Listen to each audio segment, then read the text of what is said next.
En los mapas presentados por el profesor, por un lado teníamos los mapas de las dictaduras entre los años 20 y 30 en Europa y por otro el esquema de la Alemania bajo el control nazi.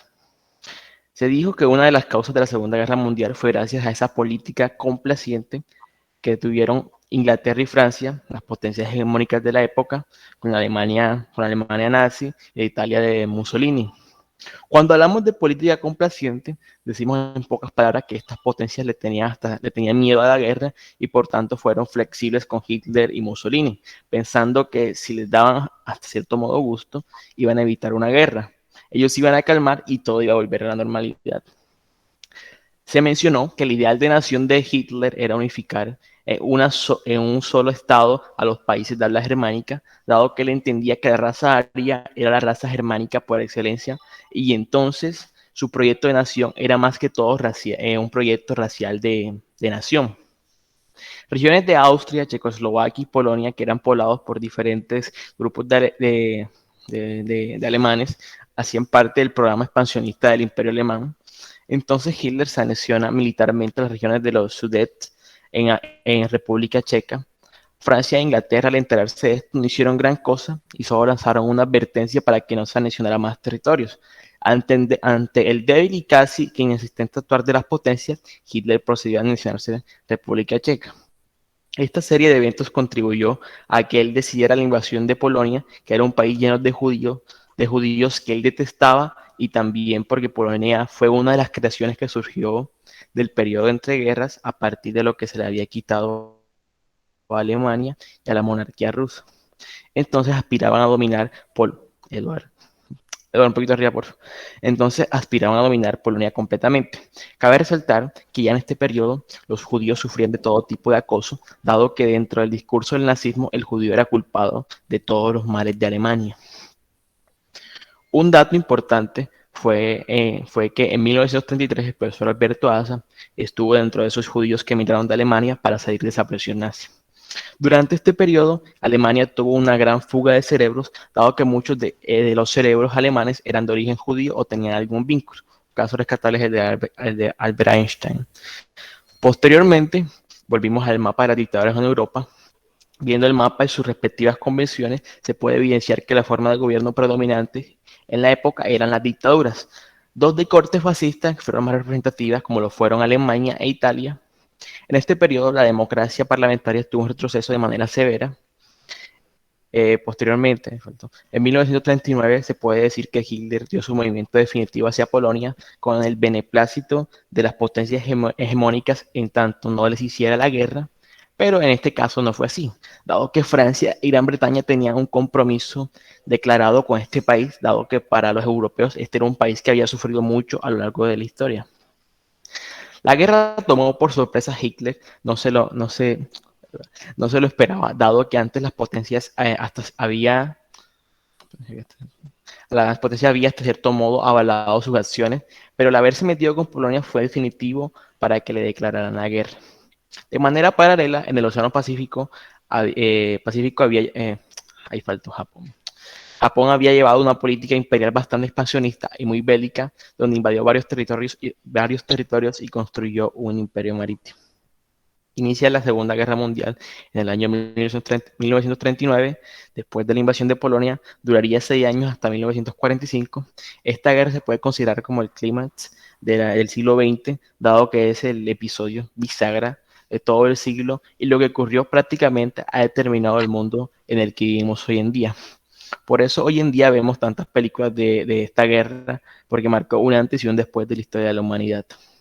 Hitler comenzó una guerra relámpago. Alemania no comienza enemistada con el Frente Oriental por el pacto de Ribbentrop-Molotov, que era un pacto de no mutua agresión entre la Unión Soviética y la Alemania nazi. Se lanzó una guerra relámpago contra los franceses, eh, donde fueron devastados rápidamente. Una de las mayores humillaciones que Francia sufrió en su historia. Esta guerra se destacó por ser una guerra muy tecnológica, con la utilización del tanque de guerra, que a diferencia de la Primera Guerra, en esta se perfeccionó y fue mucho más eficiente. Al cabo de 2 semanas, Francia fue sometida totalmente por los alemanes, dado que los franceses habían preparado para una guerra similar a la primera, pero no contaban con el desarrollo armamentístico de los alemanes. Después de esto, los alemanes creían que iban a tener la misma suerte con los ingleses y decidieron lanzar un ataque anfibio que fue repelido. ¿Se dice repelido? Sí, repelido.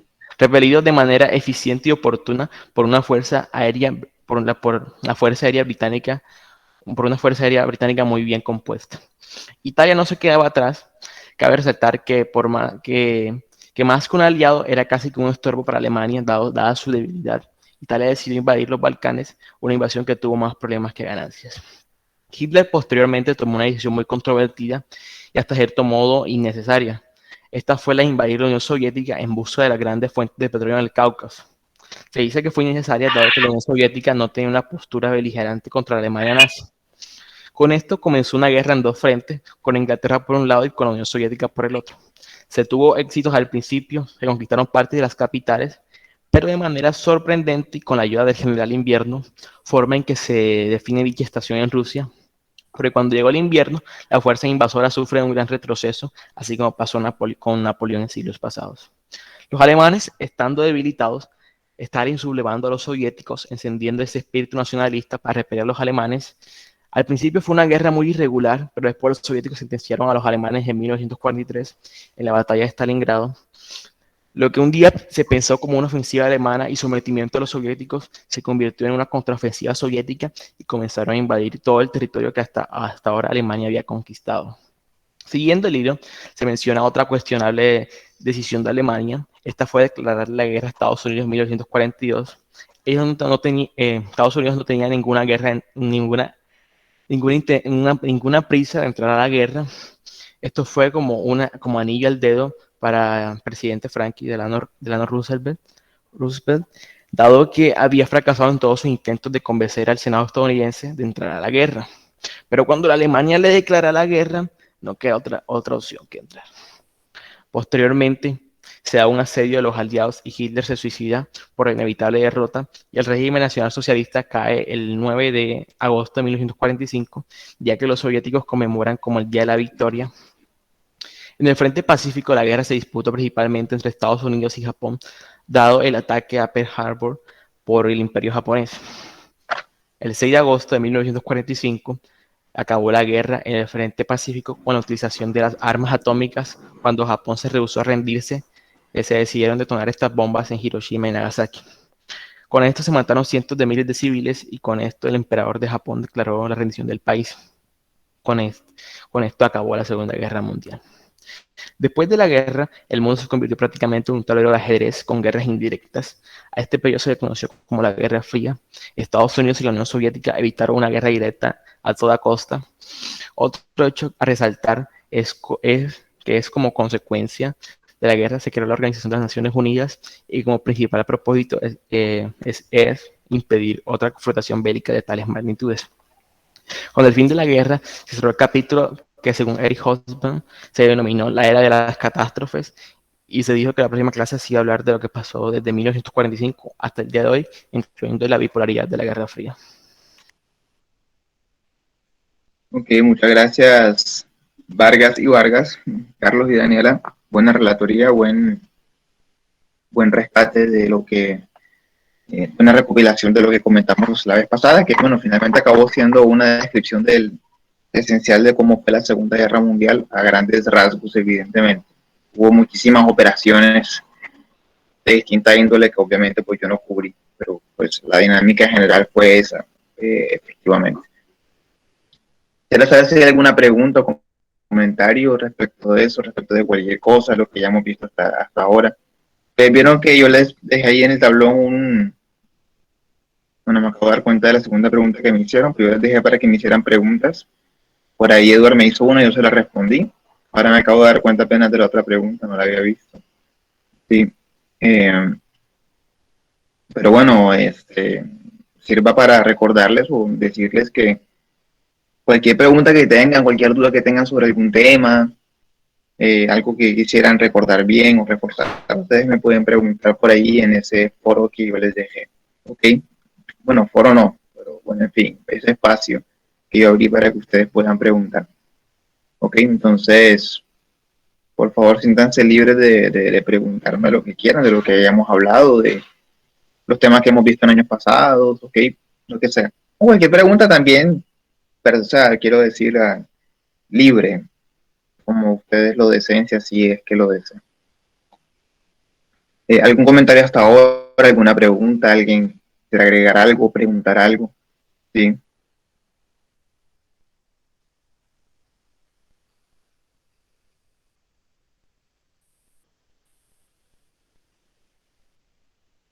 Ok, bueno, entonces, como yo cerré la semana pasada con este último comentario que hizo Vargas, eh, con el fin de la Segunda Guerra Mundial se puede considerar que llegó a su fin lo que Hobsbawm le llama la era de las catástrofes. Me parece un término bastante apropiado porque efectivamente creo que ustedes han podido notar que desde que comenzamos esta clase hasta el presente, pues lo que hemos estado hablando son básicamente catástrofes, ¿sí? En el siglo XX, guerras, revoluciones bastante violentas, depresiones económicas terribles, surgimiento de regímenes ultraconservadores o simplemente ultraderechistas que promovieron ideologías denigrantes del ser humano o que acabaron siendo en últimas prácticamente criminales, y finalmente la Segunda Guerra Mundial. Antes de seguir, bueno, retomamos la relatoría otra vez con el circuito, ¿no? Así que pues hoy otra vez volverían a comenzar. ¿Quiénes son los primeros de la lista? Otra vez María Gabriela y ¿quién? Chelsea. Y Chelsea. Ok, listo, perfecto. Chelsea, tú levantaste la mano para anunciar que tú estás a Profesora, cargo. yo le iba a comentar Dime. algo. Dime. O sea, yo siento que, o sea, nosotros hicimos, bueno, solicitamos las clases de sociales 11 para como la preparación de las pruebas de saber, ¿no? Para tener más como un contexto y poder acordarnos de todas las cosas en el área de sociales, pues cuando entremos a las pruebas, ¿verdad? Pero nosotros estábamos viendo y nos dimos cuenta que, o sea, los sucesos que nos presentan, bueno, en las preguntas y cosas así, son más como que qué pasó después de la independencia. Y siento que nosotros no nos hemos centrado en ese tema y creo que ya faltando poco, creo que ya es hora como que, bueno, hablar del Frente Nacional, hablar de todas esas cosas, ahora mismo creo que es más importante. No sé qué opinan mis Sí, es compañeros. que justamente para allá voy, precisamente. Sí, ok. Este es precisamente la temática de la segunda parte del siglo XX. Sí, sí, es una observación importante. Ok, está bien. Pero tú dijiste independencia. Ah, ok, después de la independencia en general en la historia de Colombia, es lo que quieres decir, ¿cierto? Sí, Ok, señor. sí, toda la República, listo. Listo. Bueno, estás a cargo de la relatoría, lo sabes, ¿cierto? Bien, Eso también lo sé. junto a Barraza, perfecto. Listo. Entonces, como les estaba diciendo, sí, después de la Segunda Guerra Mundial, es decir, es que inicia básicamente el periodo en general en el mundo que va a definir a grandes rasgos lo que conocemos hoy en día como el mundo contemporáneo, en todos los sentidos, o sea, en el mundo, sí, como tal, y pues obviamente en el caso de Colombia, evidentemente, sí, y en América Latina. Entonces, el mundo, como ya les dejé a ustedes ese video que yo les mandé que vieran para que lo anotaran, sí. Después de la Segunda Guerra Mundial, el mundo se va básicamente a dividir en dos grandes bloques, fundamentalmente, que es el bloque capitalista y el bloque comunista. ¿Sí? Hay, sin embargo, algunos aspectos generales que es importante conocer de este periodo y que marcan todo lo que va a estar ocurriendo, absolutamente todo lo que va a estar ocurriendo, incluso hasta el presente. ¿Ok? Entonces me dicen, por favor, cuando estén viendo mi pantalla. ¿Sí?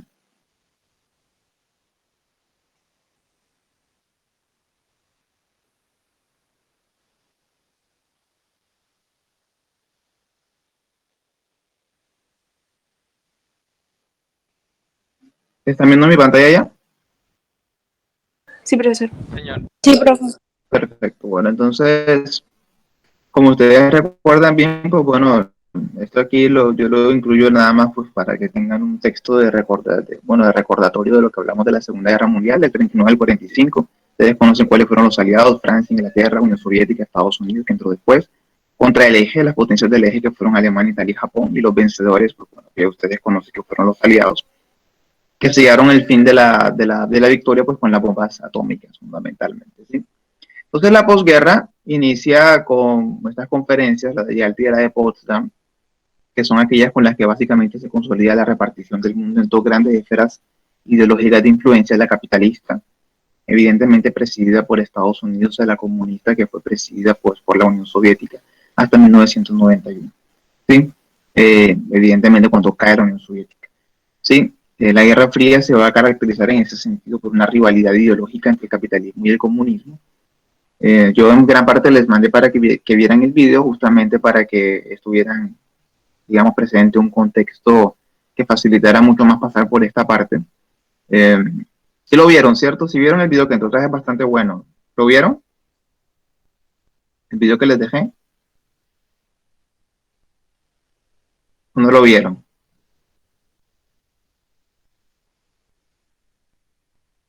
¿Están ahí? ¿Me están escuchando? Sí, ¿Sí lo vieron o no lo vieron? no, le estamos escuchando. Ok. ¿Vieron el video o no lo vieron? Era de 10 minutos, era un video corto y bastante sustancioso. ¿No lo vieron? Ok, bueno. Se lo recomiendo. Sí, se lo recomiendo mucho. Es un video bastante bueno. Son 10 minutos, o sea, una muy breve parte de su tiempo. Y bueno, bastante bien explicada la diferencia ideológica entre ambas partes del mundo de la época, ¿sí? Igual aquí yo a grandes rasgos lo resumo, pero véanlo, ¿sí? No solamente por obviamente la clase que hemos estado teniendo, sino pues por el hecho de que es importante entender bien una época que es la inmediatamente anterior a la nuestra y que en muchos sentidos todavía hoy en día, en ciertos aspectos, todavía define el mundo en el que vivimos hoy. Si la rivalidad entre el capitalismo y el comunismo básicamente se va a definir como una rivalidad ideológica, sí, aunque van a estar ambas capitaneadas por las dos grandes potencias, Estados Unidos y la Unión Soviética, realmente esa rivalidad de la Guerra Fría puede entenderse casi que de manera semejante a lo que eran antiguamente las guerras religiosas entre el catolicismo y el protestantismo, por ejemplo, o incluso entre el cristianismo y el islam. Básicamente son dos ideologías que se disputan el mundo. La ideología capitalista es una ideología que se basa en el libre mercado, ¿sí? En el predominio del capital, en el predominio de la propiedad privada, ¿sí? Y la libertad económica, básicamente, mediada por el mercado, mientras que el comunismo se basa justamente pues, en la economía planificada, en la que se abole la propiedad privada y se procura desde el Estado pues, suministrar a toda la población las mismas condiciones económicas básicas de vida. Son dos ideologías bastante diferentes que se van a entender como enemigas, como rivales, como opositoras, y que desde la Segunda Guerra Mundial se van a disputar el mundo básicamente como un tablero de ajedrez.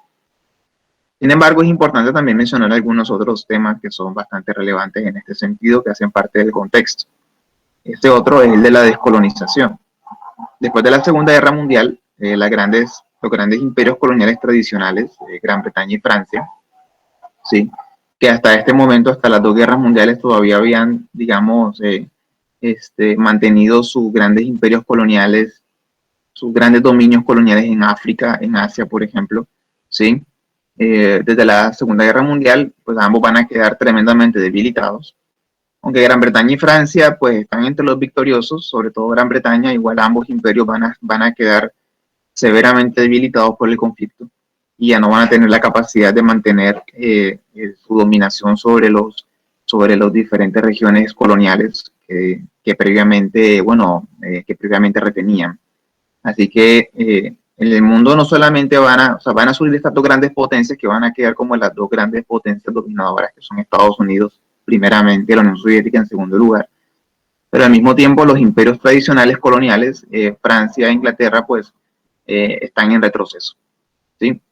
O sea, es un mundo prácticamente nuevo en ese sentido, ¿okay? Ya que hay unos mapas que ilustran lo que estoy queriendo decirles, ¿sí? Este mapa se muestra, digamos, el proceso de descolonización que se va a vivir desde el 45, pues bueno, fundamentalmente hasta el 90, pero especialmente pues en una época más intensa de los años 50 y 60, que básicamente los países africanos y también la India, por ejemplo, Indonesia, las antiguas posesiones coloniales de estos dos grandes imperios van a experimentar procesos de liberación, o sea, procesos de independencia o procesos simplemente de concesión de autonomía o de independencia.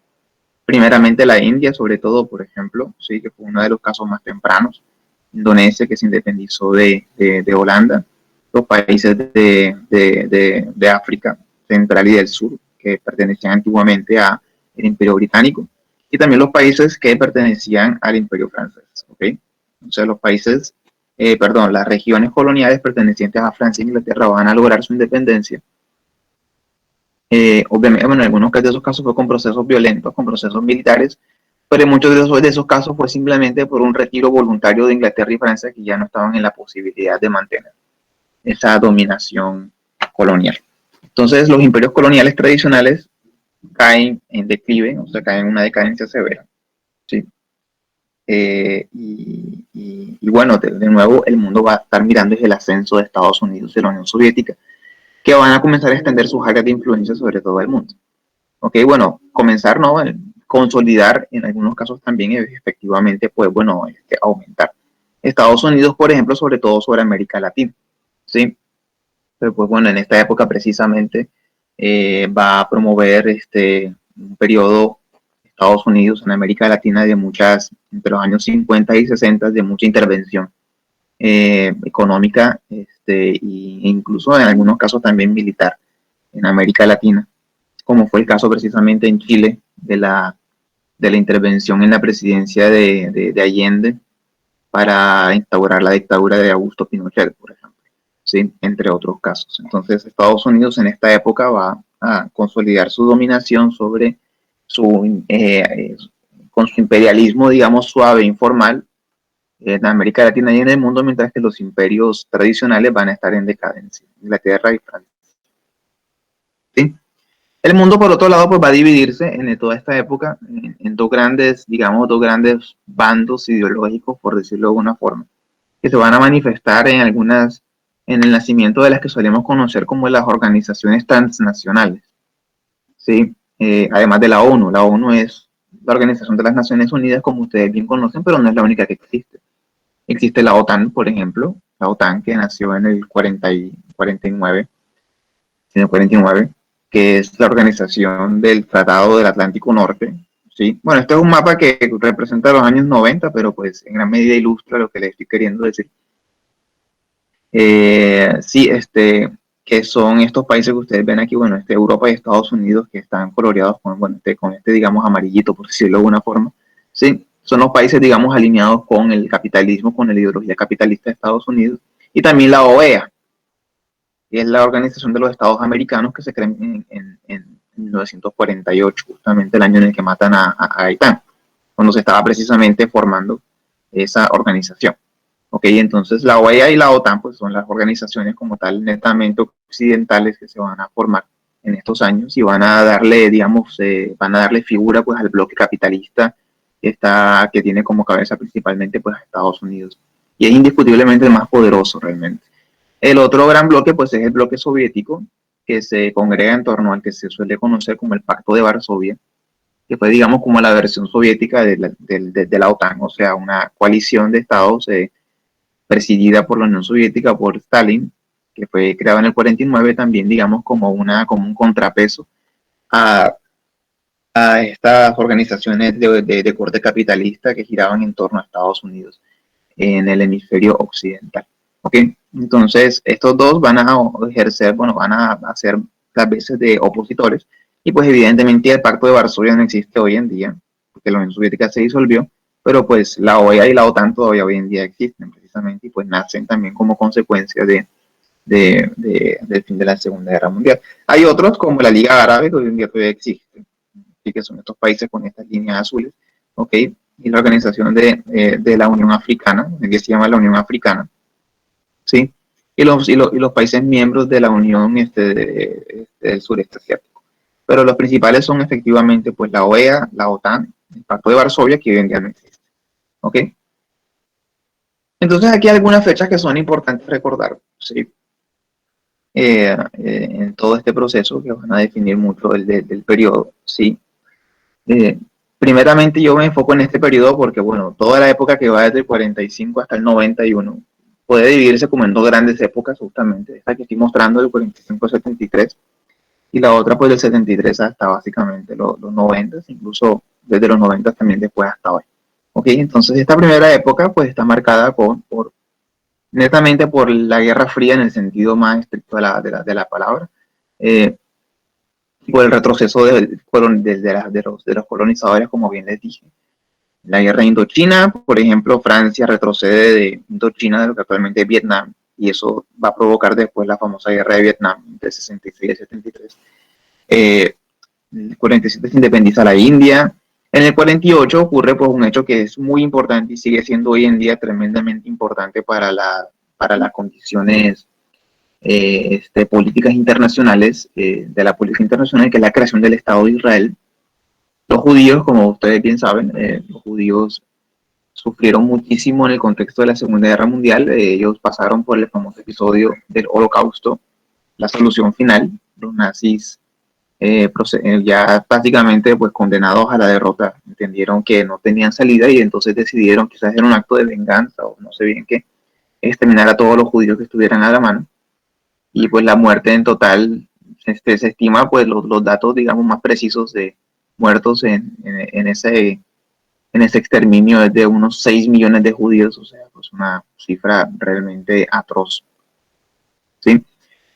Como consecuencia de eso, pues apenas fue vencida Alemania en la Segunda Guerra Mundial, la ONU decidió, o sea, con Estados Unidos como principal promotor, pero también aceptando Inglaterra, Francia y pues también la Unión Soviética, decidieron la formación del Estado de Israel para poderle dar a los judíos finalmente una solución nacional que los librara, que los blindara de todos los abusos que habían sufrido históricamente. Y pues como consecuencia de eso se crea el Estado de Israel para darles cabida a ellos, para que tengan su propio país. Así lo hacen, sin embargo, pues esa decisión va a tener consecuencias muy importantes. Como ustedes, no sé si saben, pues en ese momento esa región, sí, la región de Israel-Palestina, pues antes de la creación del Estado de Israel estaba poblada por palestinos. Bueno, en esta época también algunos judíos que habían migrado, pero había formado una población, digamos, mezclada a lo largo de muchos siglos, de diferentes etnias, de diferentes culturas y orígenes, que se les suele dar el nombre de palestinos. ¿Ok? Que son primordialmente árabes y musulmanes, pero no todos son de hecho musulmanes, hay muchos que son cristianos también. Pero bueno, en fin, son básicamente poblaciones que no se identifican como judías, son árabes, de diferentes procedencias, de diferentes etnias, ¿sí? Y habitaban en la región, y pues cuando se decide crear el Estado de Israel ya de manera formal en el 48, pues eso genera inmediatamente un conjunto de tensiones, principalmente pues porque lo que deciden en la ONU es repartir el territorio entre ambos, entre los israelíes y los palestinos, pero automáticamente comienzan a formarse tensiones a causa de territorios, a causa de posesiones, a causa de básicamente propiedades, y eso va a desembocar en la primera guerra árabe-israelí. Apenas fue la primera, de hecho, la primera de muchas otras que seguirían, y pues daría origen al conflicto que todavía hoy en día está sin resolver. En el 48 se crea la OEA, como lo dije. En el 49 la OTAN, el Pacto de Varsovia. En el 49 ocurre algo muy importante, que sea la Revolución Comunista en China. En la Segunda Guerra Mundial, China contribuyó en la derrota de los japoneses. Yo les mencioné que Mao Zedong, o sea, los comunistas se aliaron con los nacionalistas de Chiang Kai-shek y lograron, contribuyeron en la expulsión de los japoneses de China y pues por tanto en la derrota japonesa. Sin embargo, apenas acabó la Segunda Guerra Mundial, enseguida estos dos aliados previos, los comunistas y los nacionalistas, se enfrentaron ellos mismos en una guerra civil. Mao Zedong contra Chiang Kai-shek. Y finalmente en el 49 Mao Zedong sale victorioso, los comunistas triunfan. Los nacionalistas con Chiang Kai-shek se repliegan a Taiwán, donde hoy todavía siguen siendo pues, los gobernantes de un país que suelen llamar pues China. Ellos lo llaman la República de China, mientras que la China continental pues es la República Democrática de China, que es comunista. A su vez, como consecuencia de esto, en Oriente, la consecuencia también de la Segunda Guerra Mundial, pues Corea, que había sido una colonia japonesa, ¿okay? Desde hacía varias décadas, Corea había quedado repartida entre dos zonas de ocupación: la zona de ocupación norteamericana en el sur y la zona de ocupación comunista, básicamente, soviética en el norte. Y a partir de esas dos zonas de ocupación pues se formaron dos Coreas, que la Corea comunista y la Corea capitalista, la Corea comunista del norte y la Corea capitalista del sur. Y pues en el 50 la Corea del Norte invadió a Corea del Sur, la comunista invadió a la capitalista para unificar toda la península. Eso llevó a una guerra que provocó la intervención de la ONU, con la que Estados Unidos decidió intervenir directamente. Estados Unidos entró en la guerra de Corea para ayudar a la Corea del Sur, la capitalista. Logró que la Corea del Norte se replegara, o sea, retrocediera, y de hecho invadieron también Corea del Norte, iban a unificar toda la Corea, pero bueno, la Unión Soviética se rehusó a entrar. Fue China, la China comunista, la China de Mao, la que tomó, digamos, cartas en el asunto como abanderada del comunismo en la región, intervino en el conflicto y pues hizo retroceder a las fuerzas aliadas capitalistas y pues básicamente se consolidó con esa guerra, pues quedó estancada a la mitad y quedó dividida Corea pues en las dos regiones. Un dato importante para nosotros como colombianos es que pues hubo un destacamento colombiano llamado el Batallón Corea que se añadió a las tropas norteamericanas justamente de invasión, sí, o de intervención, precisamente en este conflicto. Y por eso, pues, existe esta idea de que los coreanos nos aprecian, los coreanos del sur nos aprecian mucho, pues, porque nosotros, o sea, dimos un batallón, aunque fuera simbólico, un pequeño batallón que contribuyó a la invasión norteamericana. La guerra de Argelia, que fue la independencia de Argelia de Francia, ok, sí, y pues bueno, muy importante esto, la ruptura entre China y la Unión Soviética. Uno de los eventos más importantes de esta época es que el comunismo internacional se dividió. El comunismo chino no se identificó con el comunismo soviético. El comunismo chino era mucho más rural, mucho más del campo, mucho más del campesino. El comunismo soviético era mucho más urbano, mucho más de la clase proletaria. Entonces, Mao Zedong bueno, en este momento Nikita Khrushchev, que era el líder de la Unión Soviética después de la muerte de Stalin en el 54, no se pusieron de acuerdo, no coincidieron en sus agendas ideológicas y pues entonces terminaron tomando caminos diferentes. Entonces el comunismo internacional pues bueno se dividió. ¿Listo? Fue en ese contexto de división del comunismo internacional, sí, precisamente, en el que el comunismo estilo chino va a promover un estilo de revolución, un estilo de guerra guerrillera, fundamentalmente. O sea, el estilo de guerra que todos en general solemos imaginar, la guerra de guerrillas, que fue última la que se importó aquí a Colombia, justamente durante los años 60. Sí, como una guerra de guerrillas, pues fue básicamente una innovación china. Fue uno de los elementos en los que el estilo de guerra, en los que el estilo de revolución china se apartó del estilo de revolución soviética, precisamente en la forma de conseguir el poder, en la forma de asumir la revolución militarmente hablando, ¿sí? Pues como la tendencia comunista de China era más que todo rural, ¿sí? Entonces, pues militarmente hablando favorece un estilo de guerra de guerrillas, ¿sí? Con el que, pues bueno, procuraban efectivamente, pues bueno, darle golpes estratégicos al Estado o al régimen, o pues, al régimen, pues bueno, enemigo, y finalmente pues aceptar un golpe definitivo y muy estratégicamente pensado después de la guerra de guerrillas para tomarse el poder. Ese estilo de guerra de guerrillas terminó siendo de hecho bastante inspirador para los movimientos de izquierda aquí en América Latina, porque América Latina todavía en esa época se distinguía bastante por ser una región bastante rural. Sí, entonces es ahí donde entra el tema de la Revolución Cubana. Cuba durante estos años todavía estaba bajo influencia de Estados Unidos y que estaba atravesando de hecho un periodo de crisis en la exportación de azúcar. ¿Sí? Cuba estaba básicamente bajo una dictadura, la dictadura del famoso Fulgencio Batista durante esos años. Y pues, bueno, en ese contexto de dictadura en el que pues había una fuerte desigualdad dentro de la isla, el capitalismo rampante, digamos, estilo norteamericano, que ejercía mucha influencia en la isla, fomentaba una enorme desigualdad y había pues pobreza, una pobreza realmente extendida, había una desigualdad tremenda en ese momento pues en la isla y era empeorada por todos los excesos de una dictadura que tenía todo el aval de Estados Unidos, ¿sí? La dictadura de Fulgencio Batista. En ese contexto, justamente pues en el que digamos que en este momento en el mundo el ejemplo para los que están asumiendo la revolución comunista es China, bueno, las famosas figuras de Fidel Castro, de Che Guevara, entre otros, van a tomar este estilo de guerra guerrillera con base pues en la aldea, con base rural, ¿sí? Y van a pues llevar una guerra de desgaste contra la dictadura de Fulgencio Batista, que van a lograr derrocar en el 59.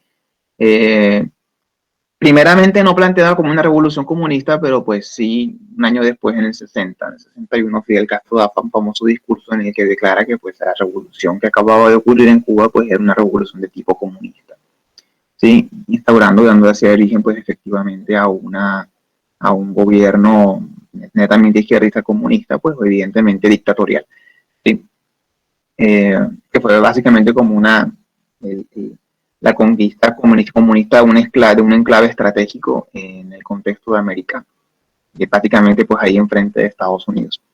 Y que de hecho acabaría también pues generando una crisis, la crisis de los misiles, que cuando la Unión Soviética, pues alineada también con Cuba en este momento, evidentemente viéndola como un elemento estratégico en su lucha de Guerra Fría contra Estados Unidos, trata de trasladar, pues, bueno, misiles nucleares, o sea, atómicos, balísticos, bueno, a la isla, por el hecho de que, bueno, Estados Unidos tenía él mismo unos misiles en Turquía, ¿sí? Como Estados Unidos tenía misiles en Turquía, que pues era un país de la OTAN, ¿sí? Y pues Turquía está peligrosamente cerca de la Unión Soviética. Entonces, pues también Rusia, o sea, la Unión Soviética, pues decidió que era justo que ellos también tuvieran misiles cerca de Estados Unidos, y pues entonces Nikita Khrushchev intentó pues hacer un traslado de misiles a la isla de Cuba, ¿sí? Estratégicamente hablando, y pues el asunto se supo. El presidente John F. Kennedy, pues bueno, amenazó, que en ese momento el presidente John F. Kennedy amenazó con básicamente pues declarar la guerra, ¿sí? Y eso en la época significaba pues una guerra atómica, si la Unión Soviética no retiraba los misiles. Okay, fue un momento muy tenso, fue un momento de crisis mundial, porque en general en esa época todo el mundo tenía miedo de una guerra, una tercera guerra mundial, una guerra atómica, pero pues en general no hubo muchas circunstancias en las que se diera verdaderamente una situación que hiciera pensar que eso iba a pasar. Pero en la crisis de los misiles de Cuba pues realmente sí estuvo muy cerca, o sea, estuvo toda la situación a un paso de convertirse en una guerra abierta entre Estados Unidos y la Unión Soviética, ¿sí? No ocurrió, gracias a Dios, seguramente, porque pues hubiera sido terrible. El asunto fue muy tenso, pero pues lograron, digamos que primó la sensatez. Khrushchev decidió retirar los misiles de Cuba, y también de manera, digamos, complementaria, pues Estados Unidos, como un gesto de paz, también decidió retirar los misiles de Turquía, sí, para que no hubiese como este clima de amenaza tenso que pudiera terminar desembocando en una especie de conflicto abierto. ¿Ok? Bien. En el caso de Colombia, es importante, aunque no lo anoto aquí, pero es importante mencionarlo, sí, durante esta misma época, en los años 50, sí, en los años 50, bueno, Colombia viene de los años 40, donde había primado una hegemonía liberal hasta el 46. Gaitán se había, como ustedes bien saben, lanzado a la presidencia para 1948, sin embargo fue asesinado en el contexto de la presidencia de Mariano Ospina Pérez. Los conservadores estaban en el poder, ¿sí? En ese momento lograron retomar el poder porque los liberales se dividieron, ¿sí? Entonces, en ese contexto de división de los liberales, pues los conservadores ganan las elecciones, pero en las siguientes elecciones, las del 48, Gaitán iba a participar, y pues bueno, fue asesinado, como ustedes bien saben. Y pues bueno, en las siguientes elecciones, sí, finalmente pues bueno, hubo un periodo de bastante, o sea, para reformular, sí, en este mismo contexto mundial de Guerra Fría, pues en Colombia el discurso político se radicaliza, sí, los conservadores, que pues evidentemente eran, como Colombia de alguna manera siempre lo ha sido, alineado con Estados Unidos, ¿sí? Van a interpretar en general en el mismo espíritu norteamericano, pues todo espíritu de disidencia o de oposición al Partido Conservador lo van a interpretar pues básicamente como una alineación con el comunismo internacional. Y en este discurso anticomunista en China, en Colombia, y en el mismo contexto del asesinato de Gaitán, pues básicamente es donde muchos autores colocan el origen de lo que se suele conocer como el periodo de la violencia, en el 48, ¿sí? El régimen conservador va a asumir posturas bastante represivas desde la misma presidencia de Mariano Ospina Pérez, ¿sí? Va a asumir posturas represivas contra todo partido, contra todo movimiento de oposición, contra los liberales y contra los comunistas y contra todos los que no fueran conservadores, básicamente. Y entonces en el campo, sobre todo, pues en Colombia va a iniciar este periodo de la violencia, ¿sí? Hay diferentes periodizaciones, pero pues en general se considera que la violencia inició en el 48 y terminó, digamos, entre comillas, terminó pues por ahí en el 58, ¿sí? Fue una violencia, la violencia se suele conocer como el periodo de la violencia, es un nombre propio, ¿sí? Porque durante esa época, pues esos episodios, esos brotes de violencia fueron fundamentalmente bipartidistas. Esa es la característica primordial de la violencia en esa época. Son violencias de tipo bipartidista, pero están en gran medida, digamos, sazonadas por este ambiente de Guerra Fría, o sea, por este discurso anticomunista que ya en este momento Estados Unidos tenía en el contexto de la Guerra Fría, en la que se identificaba que todo el que no, digamos, fuera capitalista o el que de alguna manera no se adscribiera a la doctrina ideológica del régimen en cuestión, pues se entendía fundamentalmente como un colaboracionista del bloque soviético o del bloque comunista chino, ¿sí? Entonces, en ese contexto, pues en el país, como les digo, el gobierno conservador va a radicalizarse durante la presidencia de Ospina Pérez y también durante la presidencia siguiente del famoso Laureano Gómez Castro, ¿sí? Y Urdaneta, que fue el que porque él fue presidente durante un periodo, pero después le dejó la presidencia digamos, para que la terminara a Urdaneta. Pero en fin, durante la presidencia de Mariano Ospina Pérez y de Laureano Gómez Castro, hasta el 53, ¿sí? La característica fundamental, pues bueno, del gobierno conservador va a ser que va a asumir una conducta netamente represiva contra toda la oposición y todo esto, pues bueno, como consecuencia de toda la agitación política tan terrible que ocurrió en el país después del asesinato de Gaitán con el Bogotazo, ¿sí? Va a hacer que pues estalle una ola de violencia terrible pues por todas partes de carácter bipartidista. En el 53, sin embargo, pues el famoso general Rojas Pinilla, ¿sí? Digamos que encabezando una coalición antilaureanista, va a tomarse el poder en el 53 y va a instaurar una dictadura que muchos la suelen llamar una dicta blanda, porque pues, bueno, no fue ninguna dictadura en el sentido que las personas solemos imaginarlo, conocerlo. Rojas Pinilla se toma el poder en el 53, respaldado por los militares, en una acción que realmente no fue violenta, ¿sí? No simplemente fue simbólica.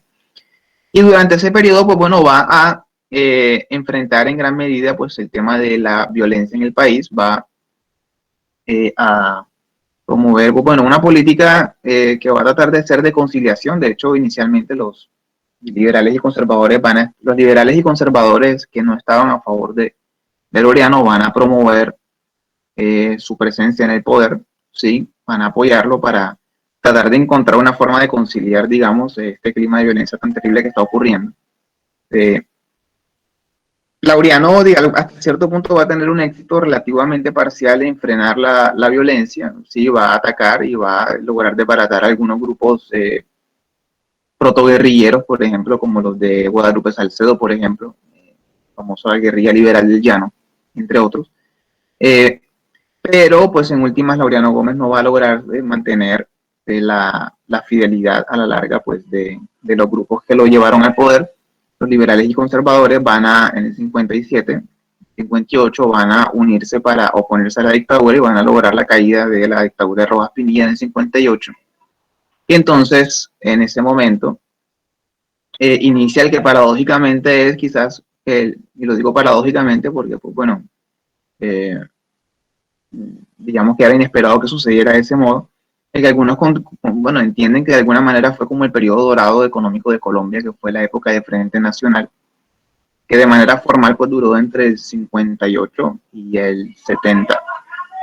Bueno, que hay periodizaciones diferentes, algunos dicen que debería decirse que duró hasta el 73, perdón, 74 o hasta el 80, en fin.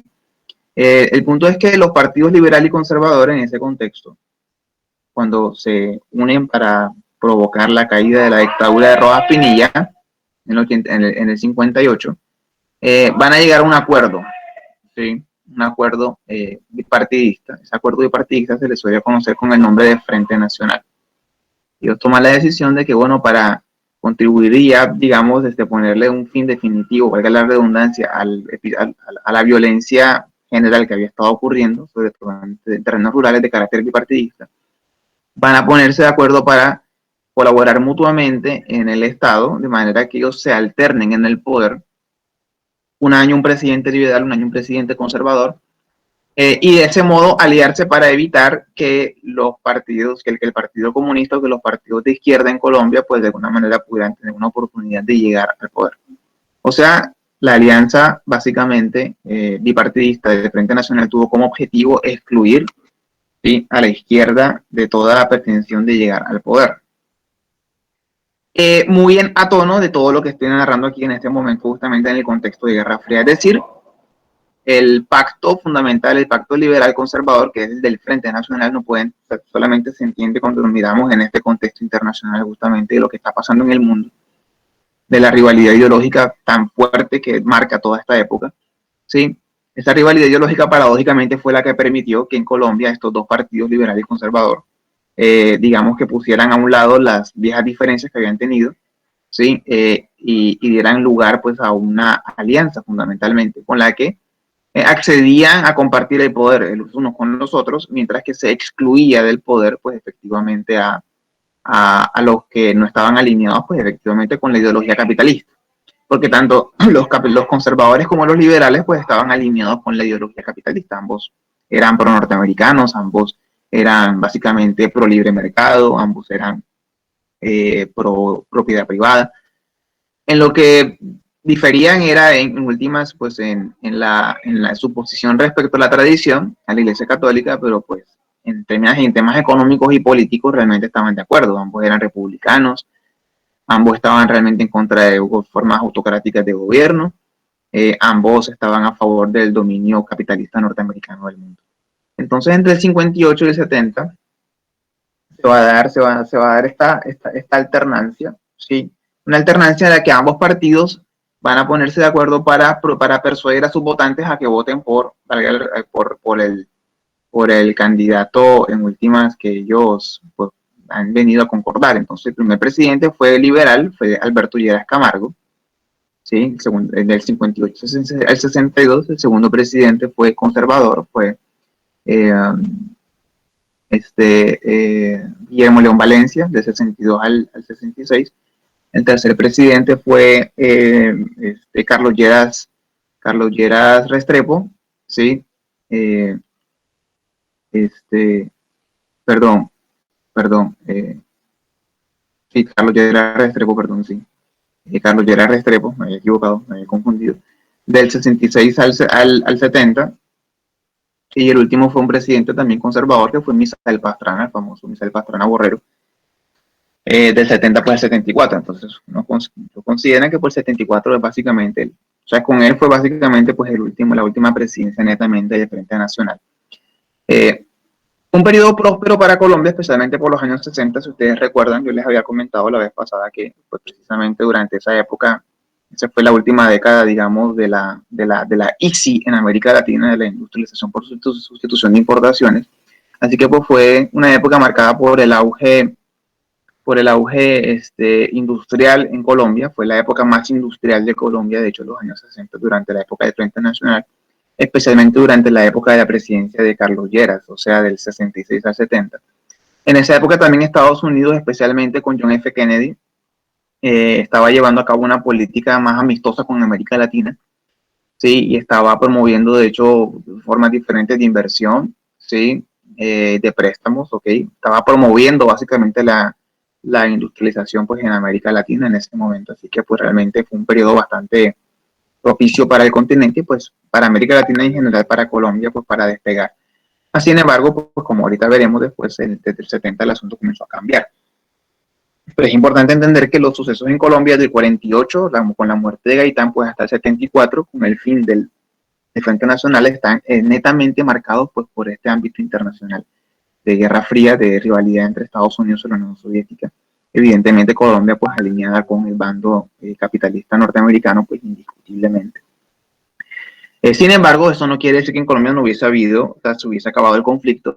De hecho, pues el famoso periodo de la violencia acabó en los 50, pero en los 60, pues la violencia toma un cariz completamente diferente.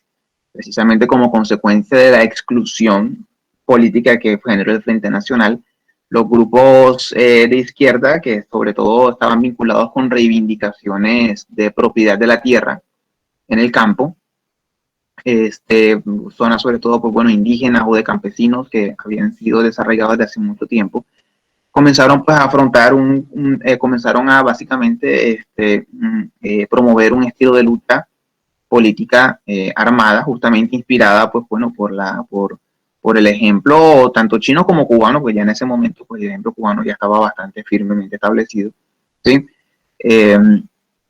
Para justamente, pues bueno, atacar y socavar esta alianza que se veía como una alianza oligárquica entre liberales y conservadores.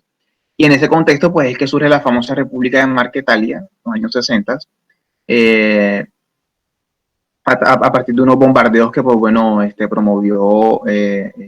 promovió contra comunidades campesinas el presidente Guillermo León Valencia, ¿sí? Se forma la famosa República de Marquetalia y a partir de allí, pues, de ese bombardeo, de esa destrucción del movimiento campesino, se va a formar el grupo guerrillero que, bueno, va a marcar prácticamente, pues, los grupos guerrilleros que van a marcar en gran medida, pues, el destino del país hasta prácticamente la actualidad, que son las guerrillas, ¿sí? Las guerrillas surgen básicamente como movimientos campesinos, o sea, muy parecido un poco a lo que ocurre en China y también en Cuba.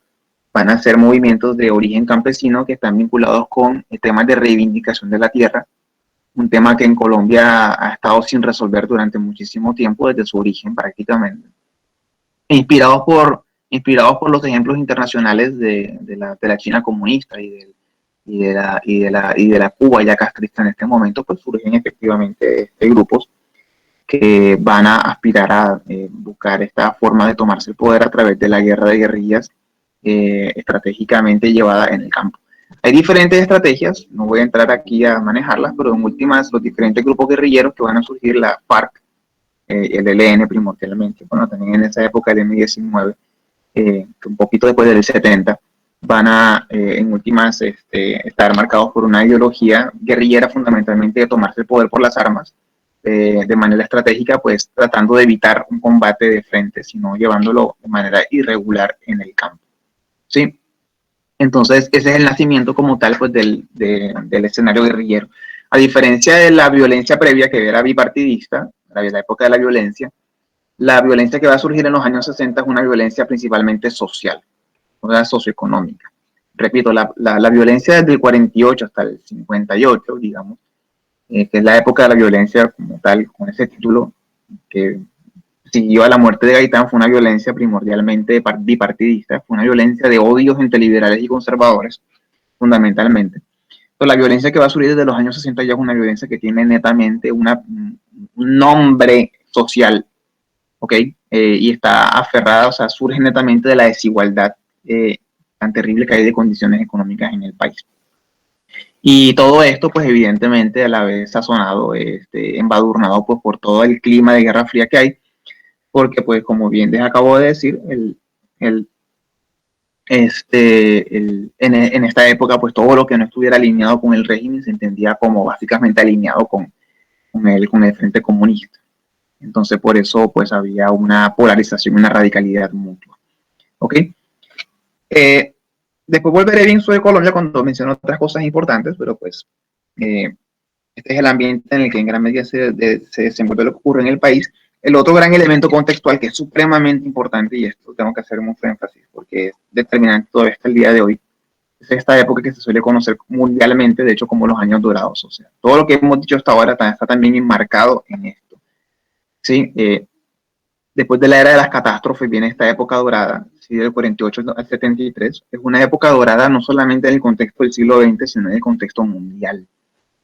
Y para perfilar bien de qué hablo, pues leo estas citas de Hobsbawm que les traje aquí, ¿sí? Que perfilan bastante bien porque esta época es tan importante y es importante que ustedes la recuerden mucho por todo lo que va a significar para el día de hoy. Sí, una extraordinaria transformación económica, social y cultural que se vive en el mundo en este periodo. O sea, el mundo cambió básicamente entre el 48 y el 73 de manera radical. Hito, abro cita textual, la mayor, la más rápida y la más decisiva desde que existe el registro histórico, dice Hobsbawm. O sea, la transformación básicamente mayor, más rápida y más decisiva, ¿sí? Que ha existido en toda la historia de la humanidad en el mundo. ¿Okay? 48 y 73 el mundo cambió en términos económicos, sociales y culturales de manera radical. ¿Sí? Y si digo la siguiente cita, señaló esta época, este cambio, el fin de 7 u 8 milenios de historia humana que habían comenzado con la aparición de la agricultura durante el Paleolítico, aunque solo fuera porque terminó la larga era en que la inmensa mayoría de la raza humana se sustentaba practicando la agricultura.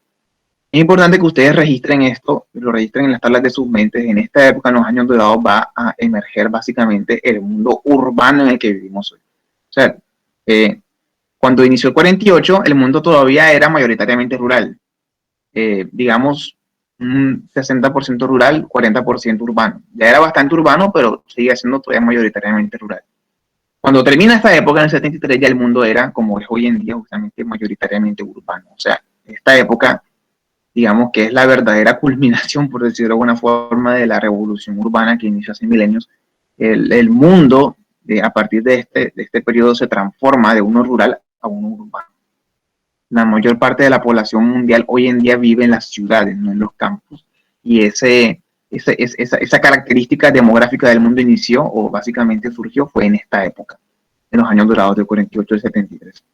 Sí, ahora comento algo del estado de bienestar. Aquí es importante primero terminar de perfilar esto.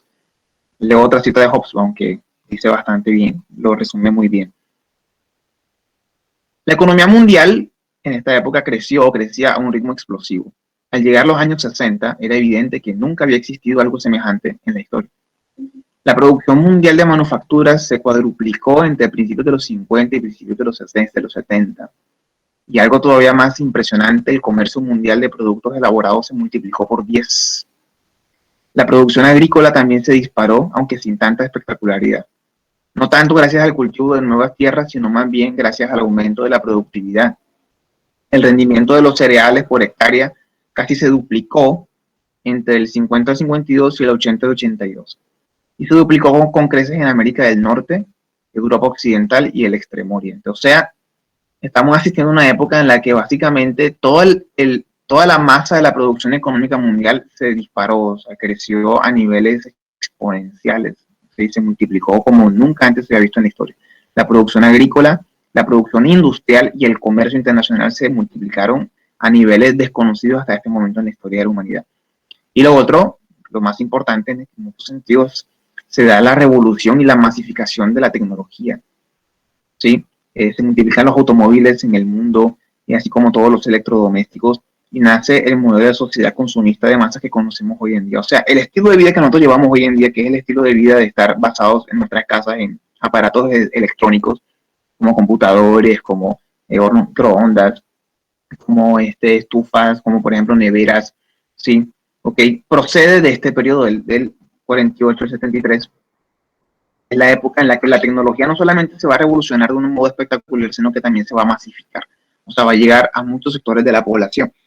Sí, esto tiene que ver en gran medida con este concepto que puse aquí, el del estado de bienestar.